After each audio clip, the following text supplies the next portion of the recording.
Now सबसे पहले हम एटॉमिक स्ट्रक्चर का स्टार्ट लेते हैं from discovery of electron. Electron कैसे डिस्कवर हुआ? नाउ 1850s के बाद हमारे पास लेबॉर्ट्रीज के अंदर ग्लास ट्यूब या डिस्चार्ज ट्यूब का ट्रेंड काफ़ी आ चुका था। डिस्चार्ज ट्यूब्स काफ़ी फेमस हो चुकी थी। Now what is a discharge tube? Discharge tube हमारे पास इस तरह एक ग्लास की ट्यूब होती है। इस ट्यूब के अंदर एक तरफ हमारे पास होती है नेगेटिव प्लेट जो कनेक्टेड होती है नेगेटिव टर्मिनल के साथ, और एक होती है पॉजिटिव प्लेट जो कनेक्टेड होती है पॉजिटिव टर्मिनल के साथ। ये चीज़ हमारे पास आ गई डिस्चार्ज ट्यूब। अब डिस्चार्ज ट्यूब के अंदर एक वैक्यूम पंप होता है जिसका काम होता है डिस्चार्ज ट्यूब के अंदर से प्रेशर को डिक्रीज करना, और सेकंड डिस्चार्ज ट्यूब के अंदर एक गैस होती है जिसको हम कहते हैं वर्किंग गैस, जो डिस्चार्ज ट्यूब के अंदर वर्क करती है। तो यूं हमारे पास एक कॉमन डिस्चार्ज ट्यूब की बिल्ट आ जाती है कि एक ग्लास ट्यूब होती है, किसी भी किस्म का ग्लास हो सकता है, यूरेनियम हो सकता है, सिलिकेट हो सकता है, कोई भी ग्लास आप ले सकते हैं। ग्लास ट्यूब में हमारे पास क्या होती हैं? Positive and negative plates connected to positive and negative terminals. इसके अलावा वैक्यूम पंप और वर्किंग गैस हमारे पास ग्लास ट्यूब में होती है। नाउ हमारे पास 1876 के करीब कैथोड रेज डिस्कवर हुई। Now what were cathode rays? Scientist ने देखा कि हमारे पास जब इस ट्यूब में हम 5 किलोवाट से लेके 10 किलोवाट्स का पोटेंशियल डिफरेंस अप्लाई करते हैं तो इस ट्यूब में क्या चीज़ क्रिएट होती है? ग्लो क्रिएट होती है। इस ट्यूब में क्या क्रिएट होती है? ग्लो। अब अगर हम वैक्यूम पंप के थ्रू प्रेशर को क्या कर दें? डिक्रीज कर दें, तो ग्लो की बजाय हमारे पास कुछ लाइंस प्रोड्यूस होती हैं जो सीधा कैथोड से ट्रेवल करती हैं एनोड की तरफ, लाइक दिस। तो साइंटिस्ट ने पहले ऑब्जर्व किया कि हाई पोटेंशियल डिफरेंस अप्लाई करने के बाद ट्यूब में एक यूनिफॉर्म ग्लो प्रोड्यूस हो रही थी, जैसे ट्यूबलाइट में होती है उस तरह की। जब प्रेशर को काफ़ी डिक्रीज किया गया वैक्यूम पंप के थ्रू, तो इस ग्लो की बजाय प्रॉपर लाइंस हमें नज़र आई। ग्लो ख़त्म हो गई, उसकी बजाय हमें प्रॉपर लाइंस या रेज नज़र आई।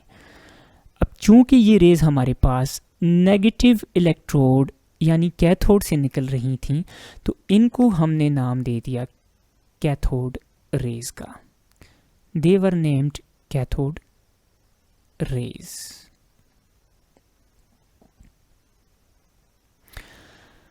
अब कैथोड रेज के ऊपर कुछ एक्सपेरिमेंट किए गए।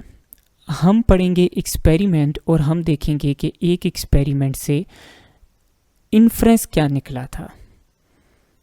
तो पहले हम स्टडी करेंगे कि एक्सपेरिमेंट क्या क्या एक्सपेरिमेंट्स किए गए थे, फिर हम देखेंगे कि इन एक्सपेरिमेंट का हमारे पास इन्फ्रेंस या रिजल्ट क्या निकला था। तो फर्स्ट एक्सपेरिमेंट जो किया गया इनके ऊपर वो था माल्टीजियन क्रॉस ट्यूब एक्सपेरिमेंट। वो था माल्टीजियन क्रॉस ट्यूब एक्सपेरिमेंट।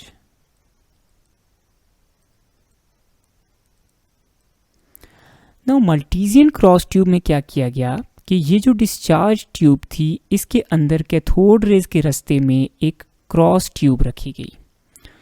जब इसके रास्ते में क्रॉस ट्यूब रखी गई तो साइंटिस्ट ने ये ऑब्जर्व किया कि हमारे पास बैक पे जाकर इस क्रॉस ट्यूब का क्या बनता है? शैडो बनता है। तो कैथोड रेज ने क्या किया? Cathode rays they casted a shadow of object placed in their path। तो हमने क्या एक्सपेरिमेंट किया? हमने ये एक्सपेरिमेंट किया कि हमने इनके पाथ पे एक ऑब्जेक्ट रखा क्रॉस ट्यूब की फॉर्म में, तो उसका क्या बन गया, शैडो। तो इस से हमारे पास क्या इन्फ्रेंस निकलता है, इसका इन्फ्रेंस ये है कि they travel in a straight line, cathode rays travel in a straight line.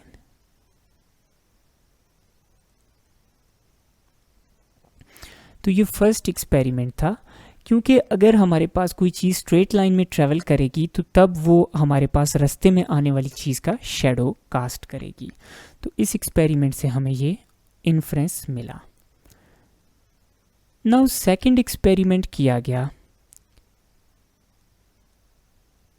Pin wheel experiment. Second जो एक्सपेरिमेंट किया गया कैथोड रेज पे, that was pin wheel experiment. Now what is pin wheel experiment? अब scientist ने क्या किया, cathode rays के रास्ते में एक पिन व्हील रखा। इस तरह का व्हील था, कैथोड रेज के रास्ते में पिन व्हील रखा गया। तो इसमें ऑब्जर्वेशन ये आई कि कैथोड रेज जब पास करती हैं तो पिन व्हील क्या करता है, रोटेट करता है। तो कैथोड रेज ने क्या किया, दे रोटेट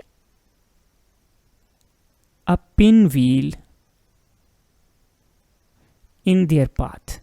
इनके पाथ में जो पिन व्हील रखा गया था, इन्होंने उसको क्या कर दिया, रोटेट कर दिया। नाउ इस एक्सपेरिमेंट से क्या इन्फ्रेंस निकलता है, नाउ देखें हमारे पास पिन व्हील रोटेट होता है due to transfer of momentum. Pin wheel rotate हुआ है due to transfer of momentum, और मोमेंटम ट्रांसफर करना हमारे पास प्रॉपर्टी है मैस की। मोमेंटम मैस के थ्रू ट्रांसफ़र हो सकता है, रेज के थ्रू ट्रांसफ़र नहीं हो सकता, या वेव्स के थ्रू ट्रांसफ़र नहीं हो सकता। तो इसका मतलब ये है कि अगर ये रेज मोमेंटम ट्रांसफ़र कर रही हैं तो इनके अंदर मैस मौजूद है। तो हमारे पास क्या इसका इन्फरेंस निकलता है कि ये जो रेज हैं दे आर बेसिकली पार्टिकल्स। ये बेसिकली क्या हैं, पार्टिकल्स हैं जिनका अपना एक मैस है।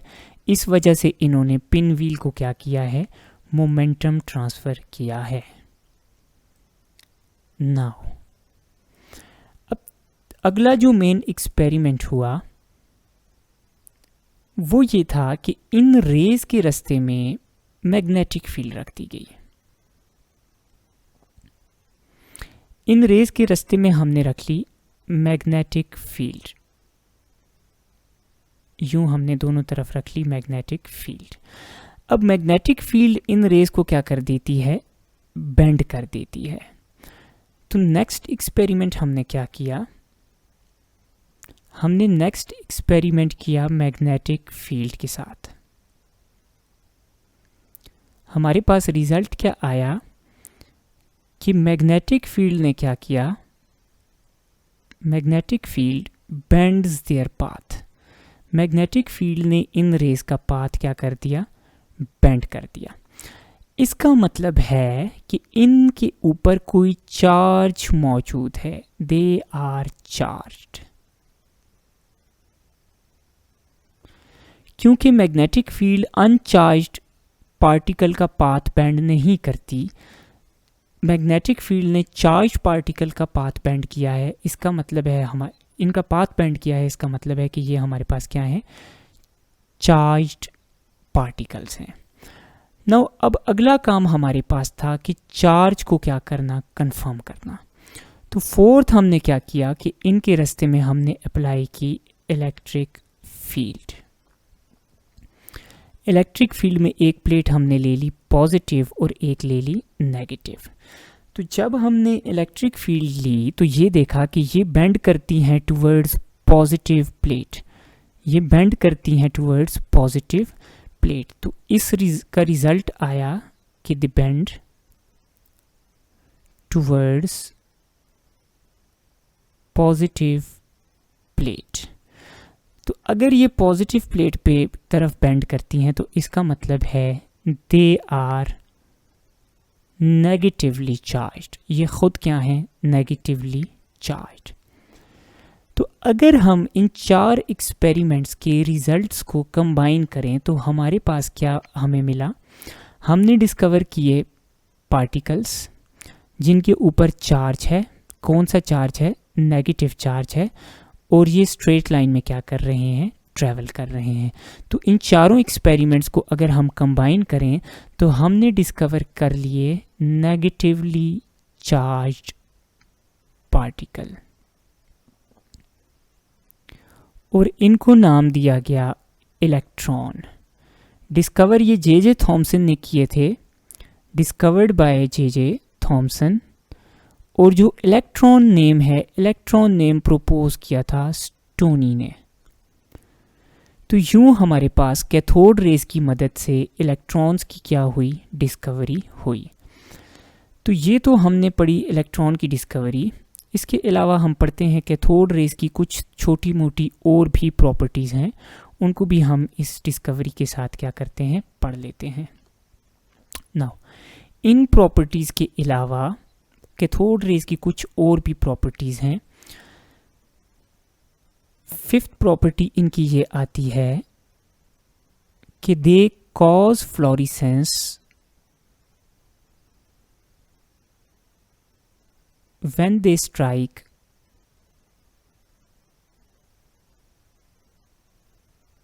Wall of the glass.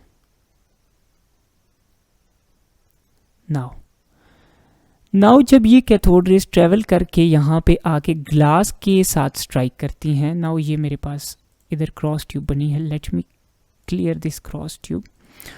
तो जब ये कैथोड रेज इधर से पास होके आती हैं और ग्लास के साथ स्ट्राइक करती हैं, तो ग्लास के ऊपर क्या क्रिएट होती है? फ्लोरिसेंस क्रिएट होती है। 6 है they cause heating of matter.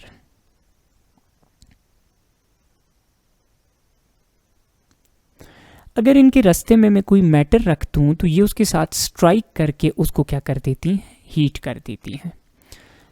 7th है they have a reducing effect.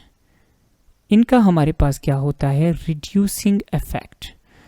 We all know कि ये बेसिकली क्या हैं? इलेक्ट्रॉन्स हैं, इसलिए gain of electrons is reduction. इसलिए ये जिस चीज़ पे स्ट्राइक करेंगी वो इलेक्ट्रॉन्स को गेन करेगी और उसकी वजह से क्या होगी? रिडक्शन कॉज होगी। तो दे हैव अ रिड्यूसिंग इफेक्ट। तो ये आ जाती हैं कैथोड रेज की हमारे पास मेजर प्रॉपर्टीज़। नाउ इलेक्ट्रॉन तो हमारे पास डिस्कवर हो चुका। अब इलेक्ट्रॉन का हमारे पास क्या है? पार्टिकल है तो इसका मैस भी होगा, और चार्ज है तो चार्ज की भी कोई वैल्यू होगी। तो इलेक्ट्रॉन की डिस्कवरी के बाद जो 2 बड़े क्वेश्चंस थे वो ये थे कि एक इलेक्ट्रॉन का मैस कितना है और एक इलेक्ट्रॉन के ऊपर चार्ज कितना होता है। तो ये 2 बड़े क्वेश्चंस थे जो इलेक्ट्रॉन की डिस्कवरी के बाद अराइज हुए। तो इनका आंसर कैसे दिया गया? तो हमारे पास एक बहुत ज़बरदस्त एक्सपेरिमेंट हुआ, ऑयल ड्रॉप एक्सपेरिमेंट, जिसकी डिटेल हमारे पास फिज़िक्स में है। ऑयल ड्रॉप एक्सपेरिमेंट के रिज़ल्ट में इलेक्ट्रॉन का चार्ज मालूम कर दिया गया, जो हमारे पास आया 1.6022 इंटू 10⁻⁻19 कूलम्स। यूँ एक इलेक्ट्रॉन का चार्ज डिस्कवर कर लिया गया थ्रू ऑयल ड्रॉप एक्सपेरिमेंट। अब चार्ज तो डिस्कवर हो गया, लेकिन मैस अभी तक डिस्कवर नहीं हो चुका था। तो हमारे पास इक्वेशंस यूज़ करके इनकी charge to mass ratio EM value निकाल ली गई। इक्वेशंस की मदद से, जो आप सेकेंड ईयर की फिज़िक्स में भी पढ़ते हैं, इलेक्ट्रॉन की EM वैल्यू निकाल ली गई, जो हमारे पास आई 1.7566 इंटू 10⁻11 कूलम्स पर kg। ये वैल्यू थोड़ी सी डिफरेंट भी हो सकती है अकॉर्डिंग टू बुक्स। तो EM वैल्यू इलेक्ट्रॉन की क्या कर ली गई? डिस्कवर कर ली गई। अब हमारे पास इलेक्ट्रॉन की EM वैल्यू भी है और इलेक्ट्रॉन का हमारे पास चार्ज भी आ चुका है। तो इलेक्ट्रॉन्स की ईएम वैल्यू और चार्ज दोनों पता होने के बाद इसका मैथ निकालना आसान है। कैसे? हमें ईएम भी पता है और चार्ज और मैथ भी पता है। ईएम क्या है? 1.7588 था आई थिंक, 1.7588 इंटू 10⁻11 कूलम्स पर केजी। नाउ ईएम वैल्यू हमने लिख ली। इधर हम लिखते हैं इलेक्ट्रॉन का चार्ज 1.6022 इंटू 10⁻⁻19 कूलम्स, और इधर नीचे लिखते हैं मैथ जो हमें पता नहीं है। तो मैथ को हम इधर ले आते हैं। Math is equal to 1.6022 into 10⁻⁻19 coulombs divided by 1.7588 into 10⁻11 coulombs पर केजी। केजी इधर नीचे है तो नीचे से उठ के ये इधर आ जाता है लाइक दिस केजी। तो ये इसके साथ अगर हम डिवाइड करें तो मैथ हमारे पास आ जाता है 9.1095 इंटू 10⁻31 केजी। तो यूँ हमारे पास इलेक्ट्रॉन का मैथ भी आ गया 9.1095 इंटू 10⁻31 केजी। ये एक इलेक्ट्रॉन का मैथ आ जाता है। तो ये इलेक्ट्रॉन की बेसिक प्रॉपर्टीज़ आ जाती हैं, इसका मैथ, इसकी ईएम वैल्यू, इसकी चार्ज। नाउ इनके बारे में हम कुछ डिस्कशन करेंगे क्योंकि यहाँ से क्वेश्चंस आते हैं एंट्री टेस्ट में। अब EM value of cathode rays is fixed. Cathode rays की ईएम वैल्यू फिक्स्ड होती है क्योंकि कैथोड रेज क्या होते हैं? नेचर में इलेक्ट्रॉन्स होते हैं। तो इलेक्ट्रॉन्स जब कभी भी रिलीज होंगे उनका चार्ज और मैथ हमेशा सेम रहेगा, इसलिए कैथोड रेज की ईएम वैल्यू हमेशा 1.7588 इंटू 10⁻11 कूलम्स पर केजी होती है। नाउ आपको एक इलेक्ट्रॉन का चार्ज पता है। आपसे पूछ सकते हैं what is the charge on 1 mole of electrons. तो एक इलेक्ट्रॉन का चार्ज इतना है, तो अगर 1 मोल का निकालना है तो 1 मोल में हमारे पास कितने एटम्स होते हैं? 1 मोल में हमारे पास होते हैं 6.02 इंटू 10⁻23। तो एक इलेक्ट्रॉन के चार्ज को 1 मोल ऑफ इलेक्ट्रॉन्स के साथ मल्टीप्लाई कर दें तो 1 मोल इलेक्ट्रॉन्स का चार्ज आपके पास आ जाएगा। या इसके अलावा एक और इंटरेस्टिंग क्वेश्चन जो ईएम वैल्यू से आता है। अब आपको पता है कि ईएम वैल्यू है 1.7588 इंटू 10⁻11 कूलम्स पर केजी। इसका मतलब है कि 1 केजी इलेक्ट्रॉन्स में इतना चार्ज है। आपसे अक्सर पूछ लेते हैं कि what is the charge on 500 gram of electrons. तो 1 केजी पे इतना चार्ज है 1.7588, तो 500 ग्राम्स क्या होता है? 1 केजी का हाफ होता है। तो 1 केजी पे इतना चार्ज है 10⁻11 कूलम्स, तो 500 ग्राम्स पे इसका हाफ चार्ज होगा। इसको डिवाइड कर दें 2 से, या अगर इसको किसी और तरीके से भी अगर 250 ग्राम्स का पूछ लें तो 4 से डिवाइड कर लें। अगर 2 केजी इलेक्ट्रॉन्स का पूछ लें तो इसको 2 से मल्टीप्लाई कर लें। तो इस तरह का कोई भी क्वेश्चन आपको घुमा फिरा के आपसे पूछ सकते हैं इसके बारे में।